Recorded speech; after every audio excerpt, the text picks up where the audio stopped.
இந்த மாத வாக்குத்தத்தத்தை கொஞ்ச நேரம் தியானிப்போம்.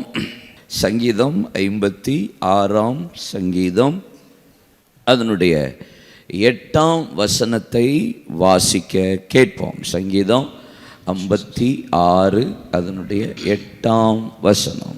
என் அலைச்சல்களை தேவரீர் எண்ணி இருக்கிறீர், என் அலைச்சல்களை தேவரீர் எண்ணி இருக்கிறீர். என் கண்ணீரை உம்முடைய துருத்தியில் வையும், அவைகள் உம்முடைய கணக்கில் அல்லவோ இருக்கிறது. நல்ல அருமையான ஒரு வாக்கு தத்துவம். என் அலைச்சல்களை தேவரீர் எண்ணிருக்கிறீர், என் கண்ணீர் உம்முடைய துருத்தியில் வையும், அவைகள் உம்முடைய கணக்கில் அல்லவோ இருக்கிறது. கர்த்தர் நம்மளை சில நேரம் ஒவ்வொரு விதத்திலும் ஒவ்வொரு வித பாதையில் கர்த்தர் நடத்துகிறார். சில நேரம் நமக்கு அப்படி தோணும். சங்கீதம் 84:6 அழுகையின் பள்ளத்தாக்கை உருவ நடந்தது, அதை நீரூற்றாக்கி கொள்ளுகிறார்கள், மலைகள் குளங்களை நிரப்பும். சில நேரம் அழுகையின் பள்ளத்தாக்கு, பல நாட்கள் பல வருஷம், எத்தனை வருஷம்தான் இந்த கண்ணீர்லேயே என் லைஃப் போதே, இதுக்கெல்லாம் ஒரு முடிவே வராதா அப்படின்லாம் சில நேரம் நமக்கு தோணும். சில வேளையில் வியாதினால் சில பேர் கண்ணீர்லேயே போவாங்க. சில தன்னுடைய புருஷன் ஒரு மாதிரி தாறுமாறாக இருக்கலாம், மனைவி, சில நேரம் பிள்ளைகள் ரொம்ப ஒஸ்ட்டாக போகும்போது என்றைக்கு தான் முடிவு வரும் அப்படின்ற ஒரு பெரிய கேள்வியோட கண்ணீரோட பல குடும்பங்கள் இருக்கிறத நம்ம பார்த்துருக்குறோம். உங்கள் கண்ணீரெல்லாம் கவுண்டபிள், எல்லாவற்றையும் கர்த்தர் எண்ணி வைத்திருக்கிறார், துருத்தியில் சேர்த்து வைத்திருக்கிறார். சங்கீதக்காரன் சொல்கிறான், அது கணக்கில் அல்லவோ இருக்கிறார். வேதத்தில் இயேசு நம்ம கண்ணீர் வடிக்கும் போது என்ன செய்வார்? யோவான் 11ஆம் அதிகாரம் 33ஆம் வசனம் 35ஆம் வசனத்தில் லாசரு நேசித்த மரித்த போது அவனோடு யூதர்கள் அழுதுகிறதையும் மார்த்தாலும் மரியாளும் அழுகிறதையும் இயேசு கண்டு ஆவியில கலங்கி துயரமடைந்து 35ஆம் வசனம் சொல்லுகிறது, இயேசு கண்ணீர் விட்டார். நீங்களும் நானும் கண்ணீர் விடும்போது சிரிக்கிற ஆண்டவர் அல்ல நம்ம அப்பா. ஆமாம், அதுக்கு பதிலாக அவரும் சேர்ந்து அழுகிற ஆண்டவர். நம்ம ஆண்டவர் நம்முடைய உணர்வுகளை புரிந்தவர், நம்முடைய தனிமைகளை புரிந்தவர், நம்முடைய வேதனைகளை புரிந்தவர், நம்முடைய பாடுகளை புரிந்தவர், நம்முடைய பயங்களை புரிந்தவர், நம்முடைய கலக்கங்களை புரிந்தவர். நம்ம அழும்போது அழ விட்டுட்டு வேடிக்கை பார்க்குறாருன்னு நீங்கள் நமக்கு சில நேரம் தோணும். என் கண்ணீரை அவர் பார்க்காரா, என் கஷ்டத்தை அவர் பார்க்குறாரா அப்படின்னு சில நேரம் நமக்கு தோணும். இல்லை, ஆவியில் கலங்கி துயரமடைந்து இயேசு கண்ணீர் விட்டார் என்று வேதவசனம் சொல்லுகிறார். பெற்றோரின் கண்ணீர், தகப்பன் தாயின் கண்ணீர், தாழ்மையின் கண்ணீர், ஊழியத்து நிமித்தம் விடுகிற கண்ணீர், அறிவுரையின் கண்ணீர், அக்கறையின் கண்ணீர், அனுதாபத்தின் கண்ணீர், பதில் கொடுக்கிற கண்ணீர், தாமதமான கண்ணீர். தாமதமாக கண்ணீர் வடிக்கும்போது அதற்கு பதில் இருக்காது.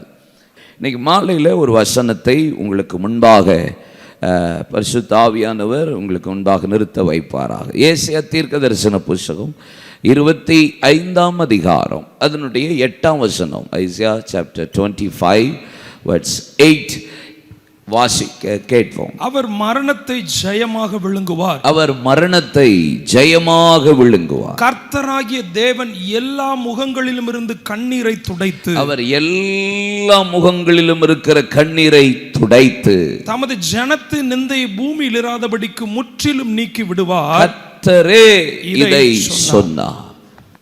அவர் எல்லா ஜனத்தில் இருக்கிற முகத்தில் இருக்கிற கண்ணீரை இயேசு துடைப்பார்.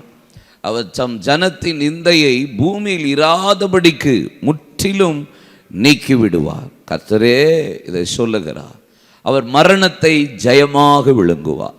எனக்கு இந்த வசனம் ரொம்ப பிடிச்சிருந்தது. 2வது வார்த்தை கண்ணீரை துடைப்பார். அதுதான் வாக்குத்தத்தமாகவே நமக்கு இருக்கு. கணக்கு வைக்கிறவர், நம் கண்ணீருக்கு பலன் தருகிறவர். சங்கீதம் 126 கடைசி 2 வசனத்தில் கண்ணீரோடு விதைக்கிறவன் கம்பீரத்தோடு அறுப்பான், அள்ளி விதைகளை சுமந்து கொண்டு போகிறவன் அழுது கொண்டே போகிறான், தாம் மறுத்த அரிகளை சுமந்து கொண்டு அவன் கம்பீரத்தோடே திரும்புகிறான். கண்ணீர் விட்டு நம்ம ஜெபிக்கிற ஒவ்வொரு ஜபத்துக்கும் கர்த்தர் பலனை கொடுக்கிறவர். எசேக்கியா தேவ சமூகத்தில் கண்ணீர் விட்டான் என்று 2 ராஜாக்கள் 20ஆம் அதிகாரத்தில் உடனே ஏசாயா தீர்க்கதரிசியை திருப்பி கர்த்தர் அனுப்பி, போய் பார், வீட்டு காரியத்தை நான் தான் ஒழுங்குபடுத்துன்னு சொன்னேன். ஆனால் அவன் கண்ணீரை பாருங்கள், என்னால் பார்த்துட்டு சும்மா இருக்க முடியல. என்ன நடுங்க வைக்குது, என்ன வேதனைப்பட வைக்குது. போ, அவன்கிட்ட போய் சொல்லு, உன் கண்ணீரை கண்டேன்னு சொல்லு, அவன் விண்ணப்பத்தை கேட்டேன்னு சொல்லு. ரெண்டாவது தான் விண்ணப்பத்தை கேட்டேங்கிறார். அவன் கண்ணீரை தான் பார்த்தேன். ஆமாம், ஒரே அழுகாட்சியாக இருக்குது. ஆமாம், பிள்ளை ஒரே அழுக. பல பிள்ளை அழுதுகிட்டே இருக்கீங்கள, இந்த மாதம் உங்கள் கண்ணீரை கர்த்தர் பார்த்து எல்லாவற்றுக்கும் கர்த்தர் பலனை தர போகிறா. அல்லேலூயா சொல்லுங்க. ஆமென். கர்த்தருக்கு மகிமை. அவர் மரணத்தை ஜெயமாய் விழுங்குவார். அதுக்கப்புறம் ஆண்டவர் சொல்லுகிறார், எல்லா முகங்களிலும் இருக்கிற கண்ணீரை துடைப்பார். அப்போ நான் அப்படி யோசிக்கும் போது எனக்கு இப்படி தோணுது, இயேசு மரித்து உயிரோடு எழுந்ததுக்கு பின்னாடி அது பார்த்தேன். மரணத்தை அவர் ஜெயித்ததுக்கு பின்னாடி அவர் எப்படியெல்லாம் கண்ணீரை தொடச்சிருப்பார் அப்படின்னு ஒரு 5-6 வசனம் உங்களுக்கு காண்பித்து உங்களுக்காக ஜெபிக்க விரும்புகிறேன். முதலாவது காரியம், இயேசு பாடுபட்டார், சிலுவை சுமந்தார், அடிக்கப்பட்டார், முள்முடி சூட்டப்பட்டார், விழாவில் குத்தப்பட்டார், அந்த கேடு அடைந்தார். எல்லாவற்றையும் செய்து நம்முடைய பாவங்கள், நம்முடைய அக்கிரமங்கள், நம்முடைய மீறுதல்கள், நம்முடைய துக்கங்கள் எல்லாவற்றையும் ஏற்றுக்கொண்டார். ஏற்றுக்கொண்ட ஆண்டவர் மரித்து அடக்கம் பண்ணப்பட்டு 3ஆம் நாள் உயிரோடு எழும்பினார். எழும்பினதற்கு உடனே, மரணத்தை ஜெயமாய் விழுங்கின உடனே அவர் செஞ்சதே கண்ணீரை துடைக்கிற வேலை தான். அல்லேலூயா. ஆமென். முதலாவது யோவான் 20ஆம் அதிகாரம் 11, 13, 15. மரியாள் கல்லறையின் அருகே வெளியே நின்று அழுது கொண்டிருந்தார். அப்படி அழுது கொண்டிருக்கையில் அவள் குனிந்து கல்லறைக்குள் பார்த்து 13, அவர்கள் அவளை நோக்கி, ஸ்திரியே, ஏன் அழுகிறாய் என்றார்கள். தூதர்கள் கேட்கிறாங்க, ஏன் அழுகிற? அதற்கு அவள், என் ஆண்டவரை எடுத்துக்கொண்டு போய்விட்டார்கள், அவரை வைத்த இடம் எனக்கு தெரியவில்லை என்றார்கள். 15, இயேசு அவளை பார்த்து, ஸ்திரியே, ஸ்திரியே, ஏன் அழுகிறாய்? யாரை தேடுகிறாய் என்றார். அவள் தோட்டக்காரர் என்று எண்ணி, ஐயா, நீர் அவரை எடுத்துக்கொண்டு போனதுண்டா? அவரை வைத்த இடத்தை எனக்கு சொல்லும், நான் போய் அவரை எடுத்துக் கொள்ளுவேன் என்றார். மரியாளுக்கு, மகதலேனா மரியாளுக்கு இருந்த லவ்வை பாருங்க, இயேசு மேல இருந்த அன்பு பற்ற பாருங்க. 15ஆம் வசனத்தின் பின்பகுதியில் சொல்லுகிறார், அவரை எடுத்துக்கொண்டு போன இடத்தை எனக்கு சொல்லும், நான் தூக்கிடுறேன் அப்படிங்கிறா. இந்த அம்மா இருக்கிற வெயிட்டுக்கும் நம்ம ஐயா இருக்கிற வெயிட்டுக்கும் எங்கே ஏணி வச்சா கூட எட்டாது. அவர் 6 அடிக்கு 1 இன்ச்சு தான் கம்மி. நான் உங்களுக்கு ஏற்கனவே சொல்லியிருக்கேன், இயேசு 6 அடிக்கு 1 இன்ச்சு தான் கம்மியான ஆள். அப்படிப்பட்ட 5 அடி 11 அங்குலம் இருக்கிற மனுஷனை தூக்கிட்டு வந்துடுறேங்கிறாள. அப்போ ஏசப்பா மேலே இருக்கிற ஒரு பற்றை பாருங்க, ஏசப்பா மேலே இருக்கிற லவ் அஃபயரை பாருங்க, ஏசப்பா மேலே இருக்கிற ஒரு பெரிய வைராக்கிய வாஞ்சையை பாருங்க. என் நேசரை நான் தூக்குறேன் அப்படின்ற மாதிரி சொல்கிறான்னா, இயேசு மேலே அவளுக்கு எவ்வளவு நேசம் இருந்திருக்கும். ஏன்னா வேதம் சொல்லுகிறது, அவளுக்குள்ள இருந்து எத்தனை பிசாசாம்? 7 பிசாசு போயிருந்தது. அப்படி தானே இருக்கு வேதத்தில். நீங்கள் வாசித்து பார்த்தீங்கன்னா தெரியும். அவளிடத்தில் மார்க் 16:10 அவளிடத்திலிருந்து 7 பிசாசுகளை துரத்திருந்தா என்று வேதம் சொல்லுகிறது.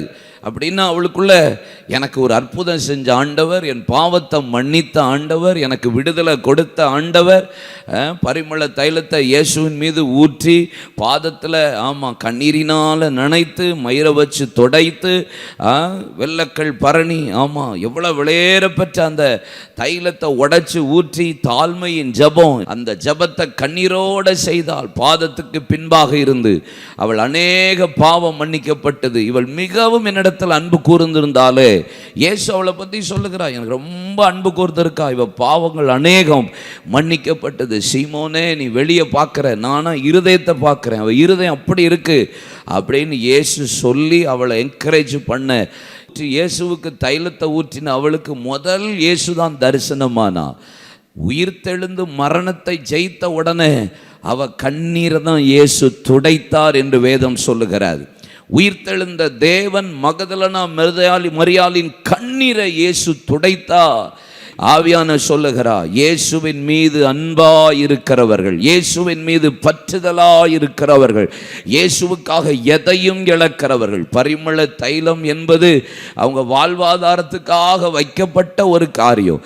அதையே உடைச்சி ஊற்றி எக்கச்சக்கமாக ஏறக்குறைய 12,80,000 ரூபாய்க்கு உள்ள மதிப்புள்ள அந்த தைலத்தையே உடைச்சி ஊற்றிருப்பான்னா அதையே இழக்க தயார். வாழ்வாதாரத்தையே, தன் ஜீவனுக்கு உண்டான 2 காசை போட்ட விதவையை போல அதை கொடுத்து கண்ணீரோட ஜபிச்சிருப்பான்னா அவள் கண்ணீரை இந்த ராத்திரி வேளை உங்களுக்கு ஒன்று சொல்லுகிறேன். உயிர்த்தெழுந்த மரணத்தை ஜெயித்தெழுந்த தேவனிடத்தில் அன்பு கூறுகிற பிள்ளைகளுக்கு, தேவனுக்காக எதையும் இழக்கிற பிள்ளைகளுடைய கண்ணீரை கர்த்தர் துடைக்கிற ஆண்டவராயிருக்கிறார். ஆண்டவர் எனக்கு போதும், அவரை நான் எடுத்துக்கொள்ளுவேன், அவரை எங்க வச்சிருக்கீங்க? அவ்வளவு கர்த்தருக்காக, கர்த்தர் மீது வைராக்கியம் இருக்கிற பிள்ளைகளின் கண்ணீரை கர்த்தர் துடைப்பா. அல்லேலூயா. ஆமா, மரணத்தை ஜெயித்தவர் துடைக்கிற கண்ணீர். ஆமா, அன்பு உள்ளவர்களுக்கு மேல இருக்கிற கண்ணீரை கர்த்தர் துடைப்பார். நீங்க எவ்வளோ அன்பா இருக்கீங்க, எவ்வளோ நேசமா இருக்கீங்கன்னு கர்த்தர் இந்த மாதம் பார்ப்பார். அல்லேலூயா சொல்லுங்க. இயேசு மேலே எனக்கு அப்படி இருக்குது, இயேசுவுக்காக எதையும் இழப்பேன், இயேசு தான் எனக்கு அப்படின்னு இருக்கிற பிள்ளைகளின் கண்ணீர் இன்றைக்கு துடைக்கப்படும். ஆமென் சொல்லுங்க. ஆமென். சரி, மார்க் 16ஆம் அதிகாரம் 10ஆம் வசனம். இடத்திலிருந்து அவர் 7 பிசாசுகளை துரத்தியிருந்தார். அவள் புறப்பட்டு அவரோட கூட இருந்தவர்கள் துக்கப்பட்டு அழுது கொண்டிருக்கையில், அவள் புறப்பட்டு போனா அவரோட கூட இருந்தவர்கள் துக்கப்பட்டு அழுது கொண்டிருக்கையில் அவர்களிடத்தில் போய் அந்த செய்தியை அறிவித்தார். போய் இன்ஃபார்ம் பண்றா. இப்போ என்ன நடக்குது தெரியுமா? 2வது மரணத்தை ஜெயித்து உயிர்த்தெழுந்த ஆண்டவர் 2வது தரிசனமாகி எதை கர்த்தர் மாற்றினா? கண்ணீரை தொடச்சா. 2வது வேதம் சொல்லுகிறது, லூக்கா 24 அதனுடைய 17ஆம் வசனம். லூக்கா 24 17ஆம் வசனம். அப்பொழுது அவர் அவர்களை நோக்கி, நீங்கள் முகமுள்ளவர்களாய் வழி நடந்து ஒருவருக்கொருவர் சொல்லிக் கொள்ளுகிற காரியங்கள் என்னவென்று கேட்டார். இப்ப பாருங்க, வேதவசனம் சொல்லுகிறது, எம்மாவூர் சீஷர்கள் அழுது கொண்டே போறாங்க, துக்கத்தோடையே போறாங்க. இவ போய் இன்ஃபார்ம் போயிட்டாரு. ஆளை காணோம், கல்லறையிலையும் ஆலையை காணோம், தூக்கிட்டு போயிட்டாங்க. அறிவித்ததுக்கு அப்புறம் ஏற்கனவே கண்ணீர், ஏற்கனவே அழுக, ஏற்கனவே போராட்டம், ஏற்கனவே நெருக்கம், ஏற்கனவே அவமானம், ஏற்கனவே பயமுறுத்தல், ஏற்கனவே எல்லா சத்துருக்கள் நெருக்கி கொண்டிருக்காங்க. இதன் மத்தியில் எம்மாவூர் சீஷர்கள் அப்படியே 7-8 மைல் தூரம் நடந்து கொண்டு போயிட்டு இருக்கும்போது அவர்கள் துக்கத்தோடே போயிட்டு இருக்கிறாங்க, வேதனையோடே போய்கிட்டு இருக்கிறாங்க. இயேசு அவர்களோடு உயிர் தெழுந்தவராய், மரணத்தை ஜெயித்தெழுந்தவராய் அவர்களோடு நடந்து போய் சொல்றாரு, இயேசு உங்களுக்கு உயிரோடு இருக்கும்போது சொன்னதை நீங்க ஞாபகப்படுத்தலையா? அவர் உங்களுக்கு முன்பாக கலிலேயாவுக்கு போவேன்னு உங்களுக்கு வாக்குரைத்திருக்கிறாரே, அந்த வசனத்தெல்லாம் நீங்க மறந்துட்டீங்களே, இதெல்லாம் ஏன் நீங்க ஞாபகம் வைக்கலன்னு கொஞ்ச நேரம் வேத வசனத்தை அவர் விளக்கி காட்டின போது அவர்களுடைய கண்களை கர்த்தர் திறந்தார். அவருடைய துக்கத்தை கர்த்தர் சந்தோஷமாய் மாற்றினார். அப்பத்தை பிட்டதுக்கு பின்பாகத்தான் அவர்களுக்கு தெரிந்தது அவர் இயேசு என்பதாக. இந்த இரவு 2வது சொல்ற மரணத்தை ஜெயித்தெழுந்தவர், உயிரோடு எழுந்தவர், எல்லா முகங்களிலும் இருக்கிற கண்ணீரை துடைக்கிற தேவன். இந்த நாளிலே உங்கள் வழிகளிலே, உங்கள் வாதைகள், உங்கள் குடும்ப காரியங்கள், வியாபாரங்கள், பிள்ளைகளுடைய காரியங்கள், நீங்க போய்கொண்டிருக்கிற பாதைகளில் துக்கமா இருக்குமானா அந்த துக்கத்தின் கண்ணீரையும் கர்த்தர் இந்த மாதம் மாற்ற தேவன் போதுமானவராயிருக்கிறார். அல்லேலூயா சொல்லுங்க. இயேசு உயிர்த்தெழுந்து மரணத்தை ஜெயித்தெழுந்த பிறகு 2வது தரிசனம் எம்மாவூர் சீஷர்களுக்கு வேத வசனத்தை விளக்கி காட்டி அவங்க துக்கத்தெல்லாம் மாற்றினார். இந்த மாதம் அவங்க துக்கம் மாறும், கண்ணீர் மாறும். ஆமாம், வழியெல்லாம் துக்கமாக தான் இருக்குது பிரதர், போகிற பாதையே ரொம்ப டஃப்பாக இருக்குது அப்படிங்கிறீங்களா? வனாந்தரம், அவாந்தரம், முட்கள் நெருக்குது, சத்துரு போராடுது அப்படின்றீங்களா? வனாந்தரமே துக்கமாக இருக்கா? வழியெல்லாம் துக்கமாக இருக்கா? பிஸ்னஸ் அப்படியே எம்டியாக போகுது. இந்த மாதம் உங்கள் துக்கம் சந்தோஷமாக மாறும். உங்கள் கண்ணீரை கர்த்தர் துடைப்பார். அல்லேலூயா சொல்லுங்க. இயேசுவை போல் நம்மளை வழியில் தேற்றுகிறதுக்கு யாருமே கிடையாது. எல்லாரும் நான் வரேன், கூடயே இருப்பேன், உயிரே கொடுப்பேன், முழுசாக வருவேன் அப்படிமா. காலை முழுசும் வழியிலேயே அவங்க கூட இருப்பேன் சொன்னாலாம் பிச்சு பிடிங்கிட்டு ஓடிடுவான். தோத்திரம். நம்ம வழியில் உள்ள துக்கத்தை இயேசு மட்டும்தான் புரிஞ்சுக்குவார். வேற யாருமே புரிய முடியாது. வேற யாருக்கும் அது தெரியவும் தெரியாது. அதை அண்டர்ஸ்டாண்ட் பண்ணிக்கவும் முடியாது. எம்மா ஒரு சீஷர்களுக்கு அப்படிதான் போச்சே. அழுது கொண்டிருக்கையில் அவர்கள் வழி நடந்து துக்கமுள்ளவர்களாய் ஒருவருக்கொருவர் சொல்லிக் கொள்ளுகிற காரியம் என்னவென்று கேட்டா அவர் வேத வசனத்தை விளக்குனார் பாருங்க. வா, துக்கெல்லாம் போயிடுச்சு, கண்ணீரெல்லாம் போச்சு, அழுகையெல்லாம் போச்சு. இந்த மாதம் கர்த்தருடைய வசனம் உங்கள் கண்ணீரை துடைக்கும். உயிர்த்தெழுந்த தேவனுடைய வல்லமை உங்கள் அழுகையின் பள்ளத்தாக்க கர்த்தர் மாற பண்ணுவார். ஒரு நிமிஷம் வலது கரத்தை உயர்த்துங்க. உங்கள் பாதெல்லாம் வழியெல்லாம் கண்ணீராக இருக்கா? வழியெல்லாம் துக்கமாக இருக்கா? வழியெல்லாம் போராட்டமாக இருக்கா? இயேசு வசனத்தின் மூலியமாக இந்த மாதம் உங்களுக்கு விடுதலை கொடுக்க போகிறா. வேத வசனத்தை கர்த்தர் விளக்கி காட்டின போது அவர்களுடைய இருதயம் அதிசயப்பட்டது, பூரித்தது. என்னென்ன பாதையில் போகிற பாதைகள்லாம் துக்கமா? ஓ, பிஸ்னஸ் பாதை துக்கமாக இருக்கா? கண்ணீராக இருக்கா? இப்போ போகிற பாதை வனாந்தரமாக இருக்கா? எம்டியாக இருக்கா? அவமானமாக இருக்கா? நிந்தையாக இருக்கா? கஷ்டமாக இருக்கா? இதை சுமக்கவே முடியல, இந்த பாரத்தை என்னால் சகிக்கவே முடியல, என்னை யாருமே புரிஞ்சு கொள்ளுகிறதே இல்லை அப்படி சொல்றீங்களா? உங்களை புரிந்து கொள்ளுகிறவர், உங்களை அறிந்து கொள்ளுகிறவர், உங்களை வழி நடத்துகிறவர், உங்களை தூக்கி சுமக்கிற ஒரு தேவன் இயேசுவே, உமக்கு நன்றி நன்றி நன்றி. உங்கள் துக்கங்களை இந்த மாதம் கர்த்தர் அழுகையை துடைத்து, கண்ணீரை துடைத்து உங்களை திருப்தியாய் நடத்த போகிறார். சிலர் ஸ்ட்ரெஸ் ஆயிரும், விட்டுட்டு ஓடிடலாமான்லாம் தோணும். ஆமாம், எனக்கெல்லாம் தோணி இருக்கு. ஆமாம், தோத்துறோம். மனுஷன் தானே நம்மளும். ஆனால் நம்மளை பலப்படுத்துகிறவர் கர்த்தர்.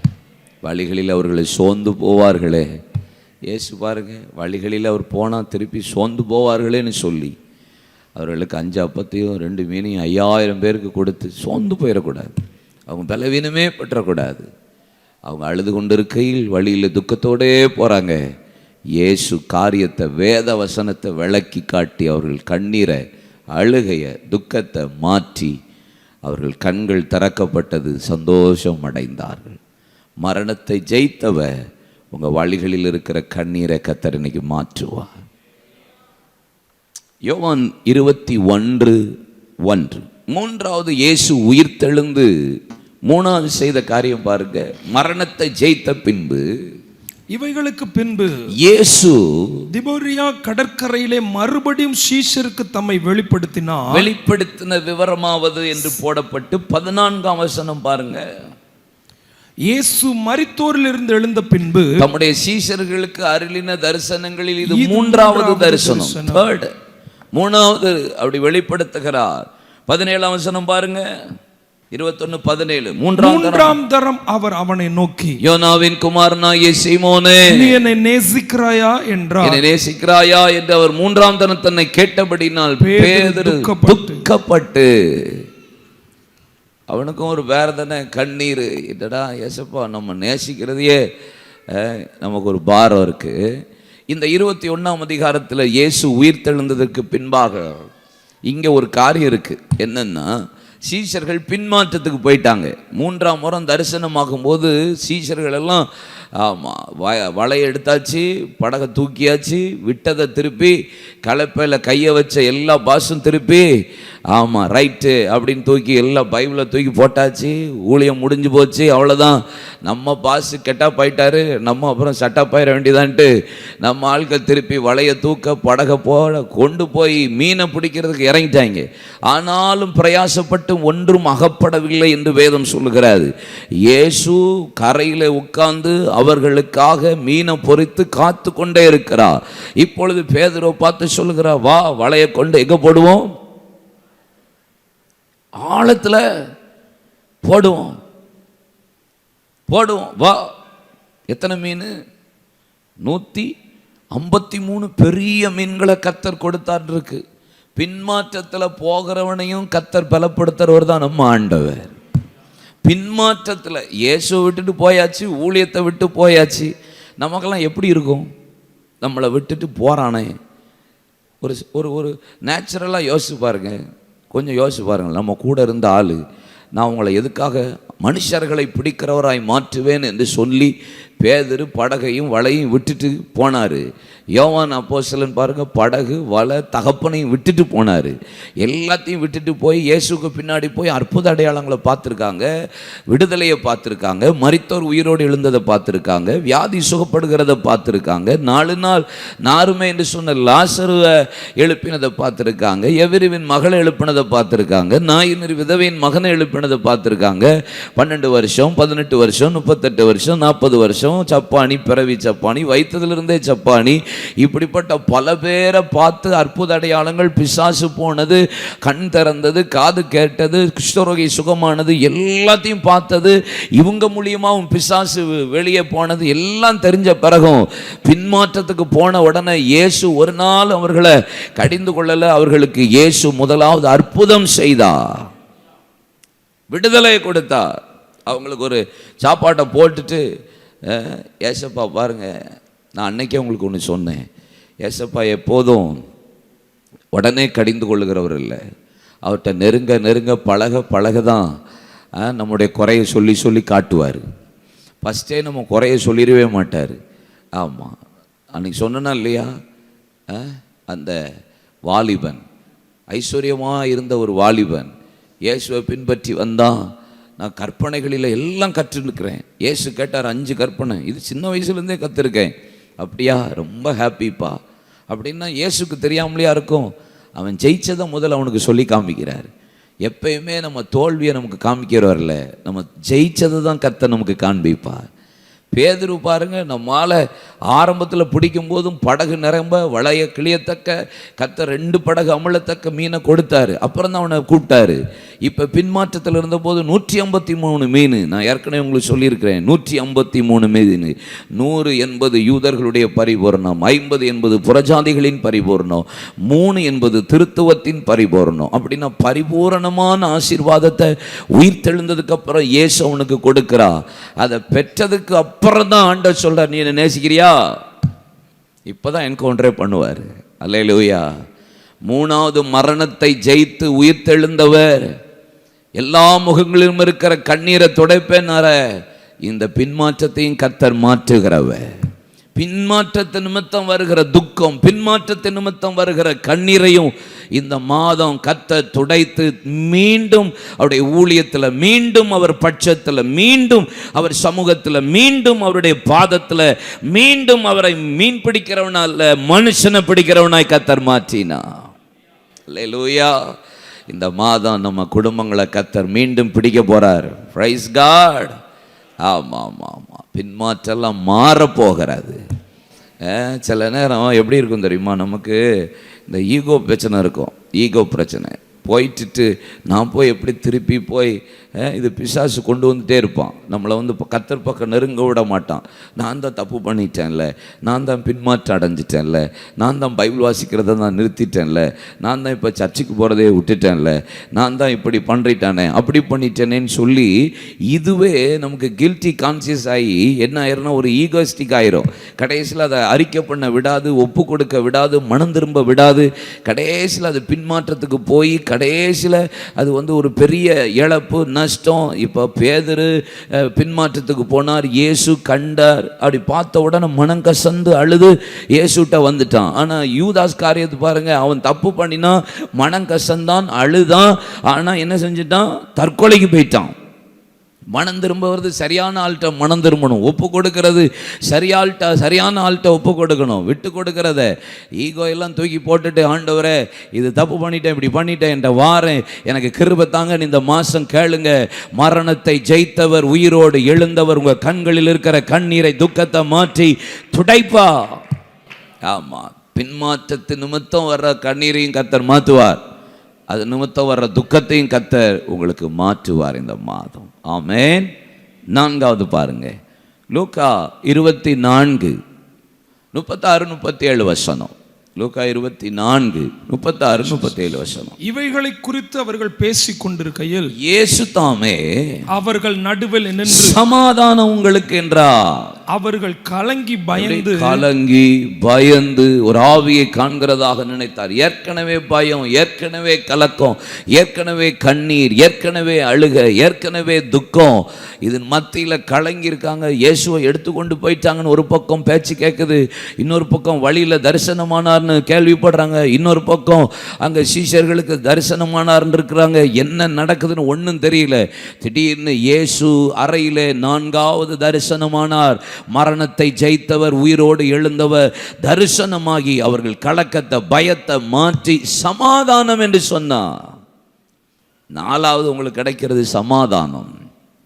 மரணத்தை ஜெயித்தவர், உயிரோடு எழுந்தவர் முதல்ல கண்ணீரை துடைப்பார். அன்பா இருக்கிறவர்கள் கண்ணீரை துடைப்பார். 2வது வழியில் வருகிற பாடுகள், கஷ்டங்கள், துக்கங்கள், கலக்கங்களை கர்த்தர் மாற்றுவார். 3வது பின்மாற்றத்தின் வருகிற கண்ணீரையும் கலக்கத்தையும் கர்த்தர் மாற்றுவார். 4வது சமாதானமே இல்லாமல் கலங்கி பயத்தோடு இருந்தீங்கன்னா அதையும் கர்த்தர் இன்னைக்கு மாற்றுவார். நான் அடிக்கடி சொல்லுவேன்ல, the best blessing, the best blessing என்னது? உலகத்திலேயே தி பெஸ்ட் பிளெஸிங் சமாதானம். என்கிட்டெல்லாம் கேட்டால் தான் சொல்லுவேன், காரா, பணமா, வீடா, நகையா, சொத்துக்களா, ஆர்னமெண்ட்ஸா, ட்ரெஸ்ஸா, எதுவுமே சமாதானத்தை கொண்டு வராது. ஏசுப்பா இருக்கிறது தான் சமாதானம்.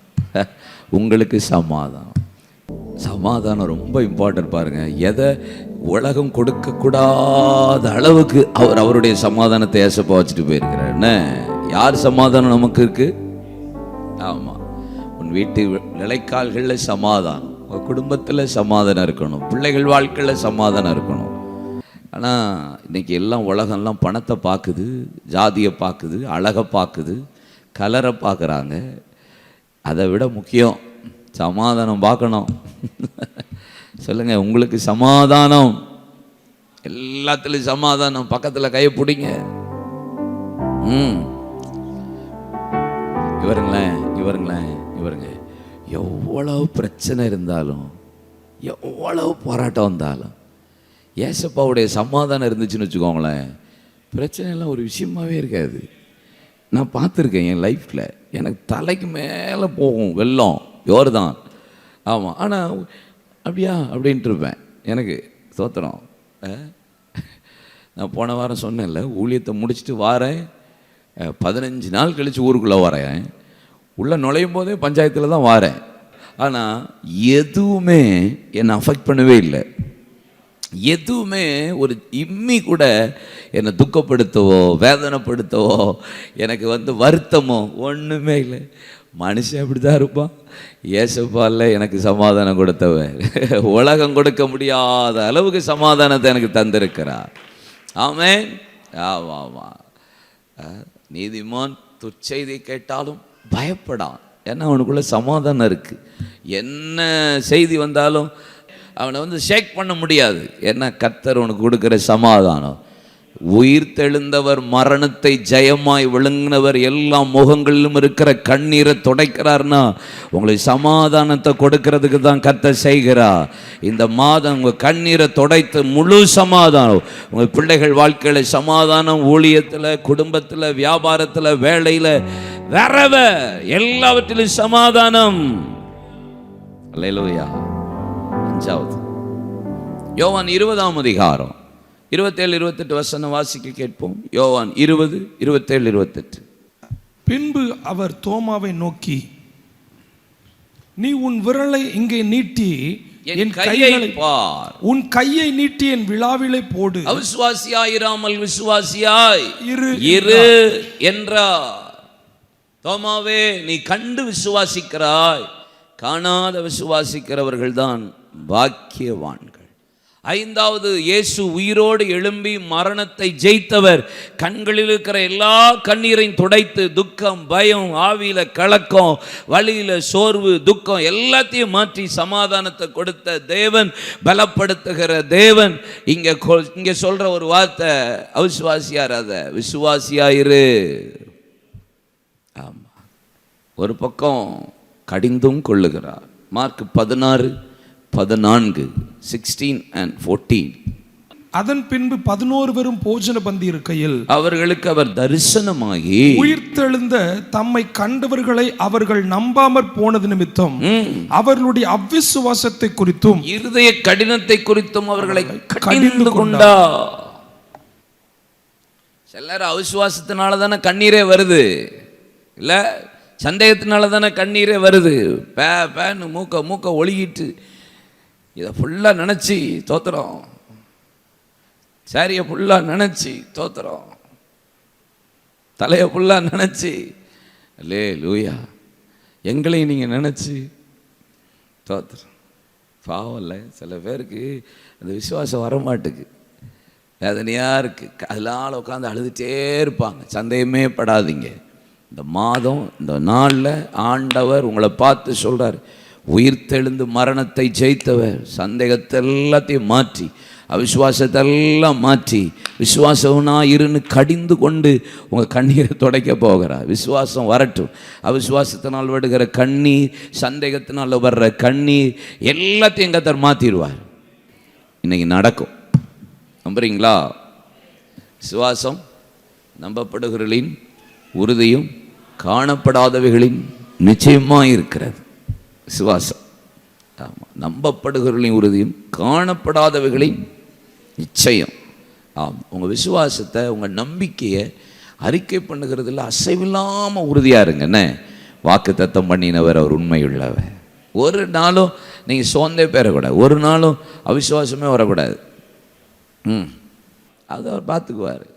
நம்ம ஒரு நாளும் எல்லா அளவு கூட சந்தேகமே படுறதே கிடையாது, இடமே கொடுக்கூடாது. கர்த்தர் பார்த்து கொள்ளுவார். அவரை நம்பி நீங்கள் ஜீவிக்கணும். இந்த துக்கத்தையும், இந்த கலக்கத்தையும், இந்த பயத்தையும், இந்த கண்ணீரையும் கர்த்தர் மாற்றுவார். ஆமாம், பணத்தினால சில நேரம் அவிசுவாசம் வரும், தேவை வரும்போது அவிசுவாசம் வரும், என்ன பிரச்சனை வரும்போது, வியாதி வர நேரம் அவிசுவாசம் வரும். வியாதி வந்து சில நேரம் வரும்போது என்ன ஆயிருமோன்ற ஒரு சந்தேகம் வந்துடும். ஆமாம், இது இந்த இதாக இருக்குமோ அதாக இருக்குமோ. ஆண்டவர் சொல்கிறத நம்ம கேட்டு செஞ்சாலே போதும். அல்லையிலேயே சொல்லுங்கள். உங்கள் விசுவாசம் இன்னைக்கு விருத்தி அடையட்டும், இல்லை பெருகட்டும். சந்தேகம்லாம் இன்னைக்கு மாற்றுவார், அவிசுவாசத்தெல்லாம் கர்த்தர் உடைப்பார். கடைசி ஒன்று சொல்கிறேன், லூக்கா 24:50. பின்பு அவர் பெத்தானியா வரை, ஆறாவது அவர் மரத்தை ஜெயித்து உயிரோடு எழும்பி தரிசனமான பின்பு அவர் பெத்தானியா வரைக்கும் அவர்களை அழைத்து கொண்டு போய், சீஷர்களை அழைத்து கொண்டு போய் தம்முடைய கைகளை உயர்த்தி அவர்களை ஆசீர்வதித்தார். கண்களில் இருக்கிற எல்லா கண்ணீரையும் துடைப்பார், எல்லா முகங்களிலும் கண்ணீரை தொடச்சி உங்களை ஆசீர்வதிப்பார். ஆமென். சந்தேகத்தை மாற்றுவார், அவிசுவாசத்தை மாற்றுவார், துக்கத்தை மாற்றுவார். வழியில் சோர்ந்து போகிறீங்களா, உங்களை பலப்படுத்துவார். உங்கள் வசனத்தினால் உங்களை ஆற்றுவார். தைரியமாக இருங்க. உங்கள் பின்மாற்றத்தை மாற்றுவார், எல்லாத்தையும் மாற்றுவார். மரணத்தை ஜெயித்தவர் இன்னைக்கு உங்களை ஆசீர்வதிக்கிறார், உங்களை ஆசீர்வதிப்பார். உங்கள் கண்ணீரெல்லாம் தொடச்சி என்னென்ன ஆசீர்வாதம் வேணுமோ எல்லாம் இந்த மாதம் கர்த்தர் தந்துடும். உயிர்த்தெழுந்தவர், மரணத்தை ஜெயித்தவர், சீஷர்களை கைகளை உயர்த்தி ஆசீர்வதித்தார். லேவியராகமம் 9:23 பாருங்க. மோசேயும் ஆரோனும் கூடாரத்தை விட்டு வெளியே வந்து அவர்கள் கைகளை உயர்த்தி ஜனங்களை ஆசீர்வதித்தார்கள்.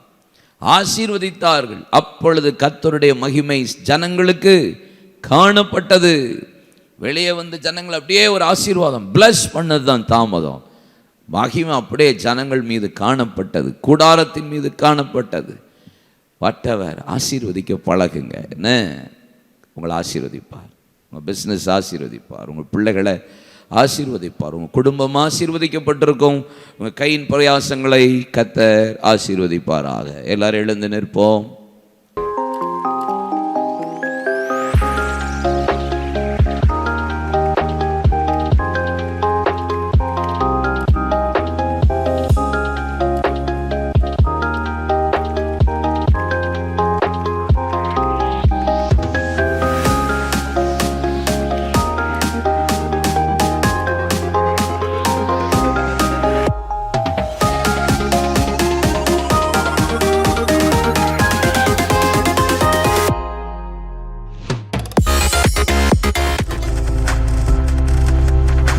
பார்த்து கொண்டிருப்பது உங்கள் ஜாய் டிவி. உங்கள் துக்கம் சந்தோஷமாய் மாறும்.